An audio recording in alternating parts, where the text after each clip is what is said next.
एक गरीब किसान का बेटा जो सिनेमा हॉल में चौकीदारी करके महीने का 90 रुपए कमाता था। कौन यकीन करेगा कि एक दिन वो एक ऐसी कंपनी खड़ा कर देगा जिसकी टर्नओवर 5,000 करोड़ रुपए से भी ज़्यादा की होगी। सुनने में थोड़ी फिल्मी कहानी लगती है, लेकिन इसे सच कर दिखाया है 10वीं पास चंदू भाई ने, जिनके पास एक समय किराए के लिए 50 रुपये भी नहीं थे। लेकिन ये थिएटर की सीट साफ करके, फिल्मों के पोस्टर लगा के और कैंटीन में सैंडविच बेचकर ये गरीब लड़का इतना सफल कैसे हो गया कि गुजरात की सबसे बड़ी वेफर कंपनी बालाजी वेफर्स का मालिक बन बैठा। ये सफ़र कितना स्ट्रगल से भरा रहा और इन्होंने कौन सी स्ट्रेटजी अपनाई कि इनका सबसे बड़ा कंपटीटर लेज भी इनके सामने हारता चला गया।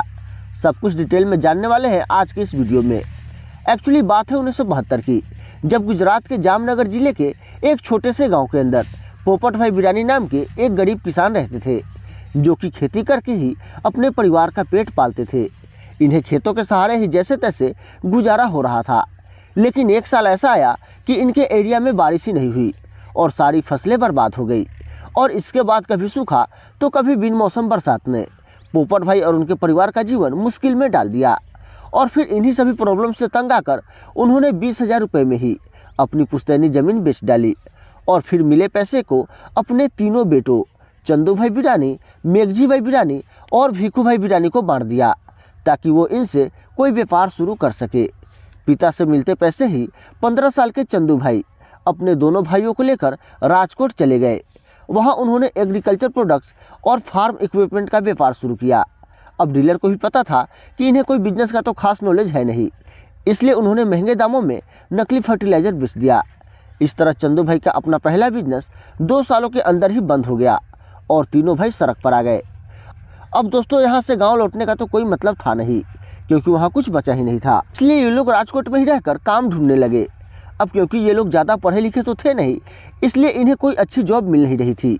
और इस टाइम पर फाइनेंशियल ट्रबल्स भी इतने ज़्यादा बढ़ गए थे कि वो अपने घर का किराया जो सिर्फ 50 रुपये थे वो भी पे नहीं कर पा रहे थे। और इसकी वजह से मकान मालिक ने उन्हें बाहर का रास्ता दिखा दिया। हालांकि कुछ दिन बाद चंदू भाई को एस्ट्रोन नामी सिनेमा घर में चौकीदारी का काम मिला, जिसकी सैलरी थी महीने के 90 रुपये। हालांकि वो चौकीदारी के साथ साथ कभी मूवी के पोस्टर लगा लिया करते थे तो कभी कैंटीन में काम कर लेते थे। इस तरह कम पैसों में ही सही, लेकिन जैसे तैसे करके उनका गुजारा होने लगा। अब क्योंकि चंदू भाई बहुत ही ज़्यादा ईमानदार थे, इसलिए कुछ टाइम बाद उन्हें थिएटर के कैंटीन का ठेका मिल गया और अब वो इंटरवल के टाइम पर मसाला सैंडविच बनाकर लोगों में बेचने लगे। ये मसाला सैंडविच लोगों को खूब पसंद आया, जिससे चंदू भाई ने थोड़ा प्रॉफिट भी कमा लिया। और जब हालात थोड़े बेहतर हुए तो 1982 में चंदू भाई ने अपने पूरी फैमिली को गांव से राजकोट बुला लिया और अब फैमिली के सभी मेंबर्स एक साथ मिलकर इस काम को आगे बढ़ाने लगे। पर दोस्तों यहाँ एक बहुत बड़ी प्रॉब्लम थी। दरअसल उनका सैंडविच आसपास में पॉपुलर तो बहुत हो गया था, लेकिन जो भी सैंडविच शाम में बच जाते थे उनमें अगले दिन फंगस लग जाता था और वो बुरी तरह से बर्बाद हो जाते थे। और इस डेली के नुकसान से अब चंदू भाई भी परेशान रहने लगे थे। और फिर इसी परेशानी के चलते उन्होंने सोचना शुरू किया और फिर सोचा कि ऐसा क्या बेचा जाए जो कई दिनों तक खराब ना हो। और दोस्तों इसी दौरान चंदू भाई को पोटैटो वेफर्स बेचने का आइडिया आया। चंदू भाई ने इस आलू के पतले चिप्स का किसी वेंडर के साथ डील किया और अपने कैंटीन में बेचने लगे। लेकिन आगे चलकर इस बिजनेस में भी ये प्रॉब्लम फेस करने को मिला कि वेंडर टाइम पर उन्हें सप्लाई ही नहीं दे पाता था। और फिर जब लोग इंटरवल आकर चिप्स मांगते थे तो कई बार वो कैंटीन में अवेलेबल ही नहीं होता था। कभी सप्लाई में डिले तो कभी टूटे फूटे पोटैटो वेफर्स की वजह से चंदू भाई बहुत ही ज़्यादा तंग आ गए। और फिर उन्होंने सोचा कि अब वो किसी वेंडर के भरोसे न रहकर खुद का ही चिप्स बनाकर बेचेंगे। उस टाइम पर चंदू भाई के पास 10,000 की सेविंग्स थी और इन्हीं पैसों की मदद से उन्होंने 1982 में अपने बरामदे में एक छोटा सा टीन सेट लगाया और कैंटीन बंद करने के बाद पोटैटो वेफर्स खुद ही बनाने लगे। शुरुआती समय एक्सपीरियंस ना होने की वजह से काफ़ी मुश्किलों से भरा रहा, क्योंकि कभी इनके चिप्स जल जाते तो कभी नरम ही रह जाते। लेकिन कुछ दिनों के मेहनत के बाद आखिरकार इन्होंने परफेक्ट वेफर्स बनाना सीख ही लिया। अब घर पर ही इन चिप्स को बनाने की वजह से क्वालिटी को भी कंट्रोल कर पाए, जिससे इनकी बिक्री काफ़ी तेज़ी से बढ़ने लगी। इनके पोटैटो वेफर्स की लोकप्रियता को देखते हुए थिएटर के मालिक ने चंदू भाई के साथ पार्टनरशिप कर ली और जल्द ही ये अलग अलग 3 थिएटर के कैंटीन को चलाने लगे। इस तरह चंदू भाई का काम निकल पड़ा। और इनके पोटैटो वेफर्स की डिमांड बढ़ गई। कुछ ही समय में इन्होंने 25 से 30 मर्चेंट को अपने चिप्स सप्लाई करने लगे और फिर धीरे धीरे ये पूरे राजकोट में पसंद किए जाने लगे। लेकिन दोस्तों, मार्केट में और भी कई लोग थे जो वेफर्स बनाकर बेच रहे थे। ऐसे में अपनी अलग पहचान बनाने के लिए चंदू भाई ने 1984 में अपने पोटैटो वेफर्स को एक नाम देने की सोची और फिर नाम का आइडिया उनके कैंटीन के बगल में मौजूद एक हनुमान मंदिर बालाजी से मिला और फिर इस तरह बालाजी वेफर्स नाम के अंदर उनके पोटैटो वेफर्स आने लगे। लेकिन ये तो अभी शुरुआत थी, क्योंकि इतने सारे कैंटीन और मर्चेंट से जुड़ने के बाद उनके वेफर्स की डिमांड और भी ज़्यादा बढ़ने लगी। और एक समय ऐसा आया कि परिवार के हर सदस्य दिन रात मेहनत करने के बाद भी डिमांड को पूरा नहीं कर पा रहे थे। ऐसे में चंदू भाई ने सोचा कि क्यों ना वेफर्स बनाने वाली मशीन ही लगा ली जाए, ताकि कम समय में ज़्यादा से ज़्यादा प्रोडक्शन किया जा सके। इसी सोच के साथ जब वो मशीन खरीदने पहुँचे तो उन्हें पता चला कि ये तो बहुत ही महंगी है, लेकिन इतने पैसे तो उनके पास थे ही नहीं। तो अब क्या किया जाए? काफ़ी सोचने के बाद उन्होंने मशीन की फंक्शनिंग को समझना शुरू किया और जब उन्हें समझ आ गया कि ये मशीन काम कैसे करती है, तो इन्होंने करीब 5,000 रुपये में बाज़ार से अलग अलग पार्ट खरीद कर खुद ही अपने लिए पोटैटो पीलिंग और चॉपिंग मशीन बना डाली। और अगले 2 सालों तक इसी मशीन के जरिए इनका काम चला और इनका बिजनेस भी काफ़ी ग्रो किया। राजकोट में एक्सपेंशन के बाद अब चंदू भाई चाहते थे कि इनका वेफर्स देश के बाकी एरिया में भी पॉपुलर हो, लेकिन इसके लिए ज़रूरत थी एक बड़े लेवल की प्रोडक्शन की।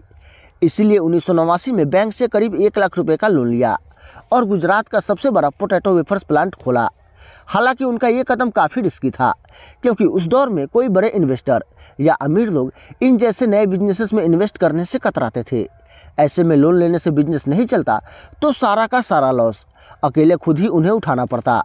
लेकिन दोस्तों, ऐसा समय आया ही नहीं, क्योंकि गुजरते वक्त के साथ इनका मार्केट शेयर और कस्टमर डिमांड बढ़ता ही चला गया। इसके बाद आया साल 1992, जब ये अपने बिजनेस को एक प्राइवेट लिमिटेड कंपनी के रूप में रजिस्टर कराया।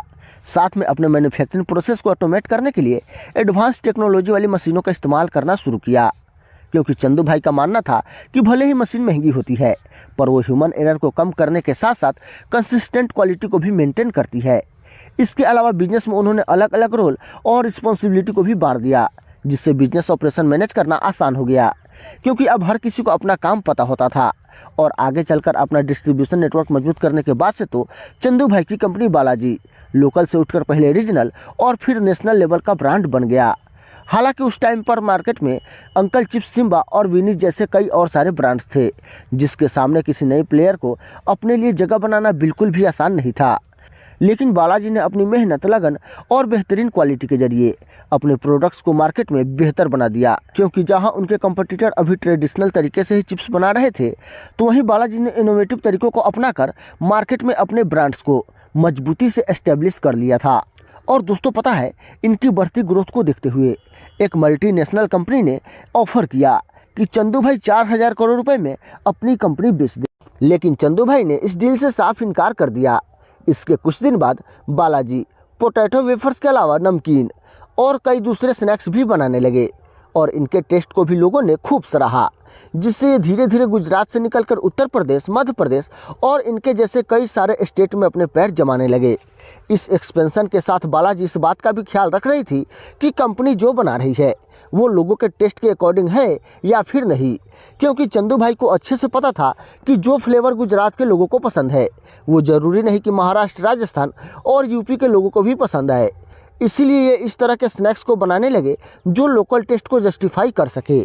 यह काम प्रॉपर तरीके से होता रहे, इसके लिए इन्होंने अलग अलग स्टेट में अपनी मैन्युफैक्चरिंग यूनिट भी सेटअप की, जिसमें 3 गुजरात के राजकोट, वलसाड और बड़ोदरा में, तो वहीं एक मध्य प्रदेश के इंदौर में लोकेटेड है।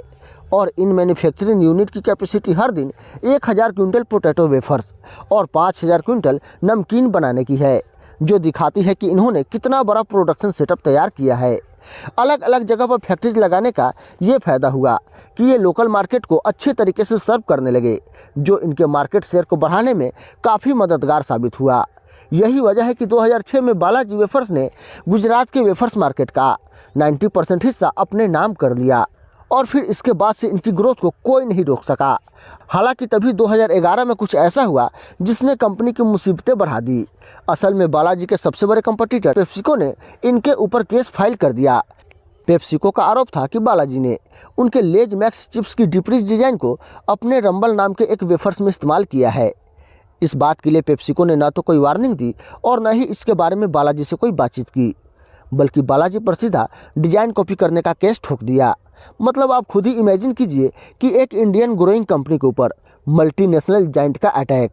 बहुत लोगों का मानना था कि ये केस पेप्सिको ने फ्रस्ट्रेशन में किया था, क्योंकि बालाजी की बढ़ती पॉपुलैरिटी का असर इनके भी स्नैक्स पर पड़ने लगा था। खैर रीजन जो भी हो, पर चंदू भाई ने हार नहीं मानी।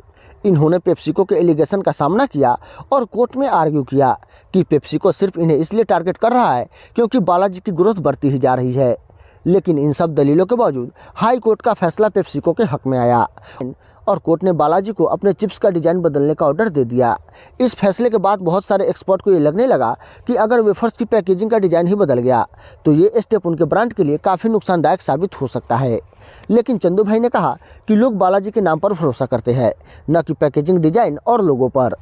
और दोस्तों आगे चलकर हुआ भी यही, क्योंकि जहां एक तरफ लेज का मार्केट शेयर घटता जा रहा था तो वहीं बालाजी की स्पीड ग्रोथ हर साल 20 से 25% की स्पीड से बढ़ती जा रही थी। 2019 आते आते कंपनी के पास 65 से ज़्यादा प्रोडक्ट रेंज थे और इनकी रीच छोटे छोटे गांव से लेकर बड़े शहरों तक फैल चुकी थी। इसके अलावा इनका डिस्ट्रीब्यूशन नेटवर्क भी 1225 से ज़्यादा डीलर तक पहुँच चुका था।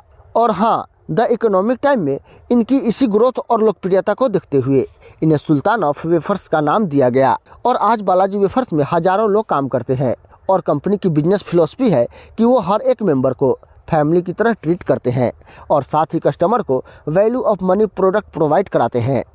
और दोस्तों इनकी इसी फिलॉसफी ने इन्हें लोगों के बीच एक वफादार और भरोसेमंद ब्रांड बना दिया है।